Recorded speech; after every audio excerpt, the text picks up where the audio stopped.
भगवन, मैं रुद्रदेव के सिवा दूसरे किसी देवता को परम महान नहीं मानता। आप ही देवताओं तथा असुरों सहित संपूर्ण जगत के आश्रयभूत त्रिशूलधारी महादेव हैं। मनीषी पुरुष कहते हैं, आपने ही इस संपूर्ण विश्व की सृष्टि की है। प्रलय के समय यह सारा जगत आप में ही विलीन हो जाता है। संपूर्ण देवता भी आपको यथार्थ रूप से नहीं जान सकते, फिर मैं कैसे जान सकूंगा? संसार में जो जो पदार्थ स्थित हैं, वे सब आप में देखे जाते हैं। अनग, ब्रह्मा आदि देवता आप वरदायक प्रभु की ही उपासना करते हैं। आप सर्व स्वरूप हैं। देवताओं के कर्ता और कार्यता भी आप ही हैं।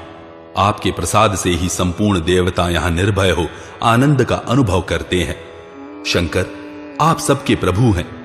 अपने उत्कृष्ट ऐश्वर्य से आपकी अधिक शोभा हो रही है। ब्रह्मा और इंद्र संपूर्ण लोकों को धारण करके आप में ही स्थित हैं। महेश्वर, संपूर्ण जगत के मूल कारण आप ही हैं। इसका अंत भी आप में ही होता है। सबकी उत्पत्ति के हेतुभूत परमेश्वर, ये सातों लोक आपसे ही उत्पन्न होकर ब्रह्मांड में फैले हुए हैं। सर्वभूतेश्वर, देवता सब प्रकार से आपकी ही पूजा अर्चा करते हैं। संपूर्ण विश्व तथा चराचर भूतों के उपादान कारण भी आप ही हैं।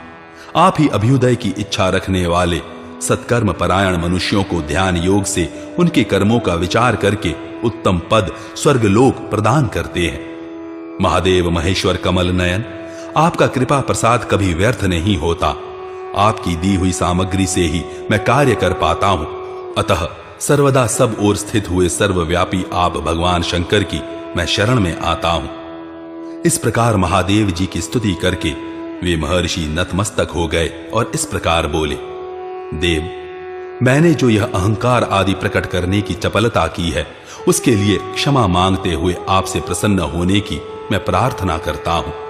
मेरी तपस्या नष्ट न हो। यह सुनकर महादेव जी का मन प्रसन्न हो गया। वे उन महर्षि से पुनः बोले, विप्रवर, मेरे प्रसाद से तुम्हारी तपस्या सहस्र गुनी बढ़ जाए। मैं इस आश्रम में सदा तुम्हारे साथ निवास करूंगा।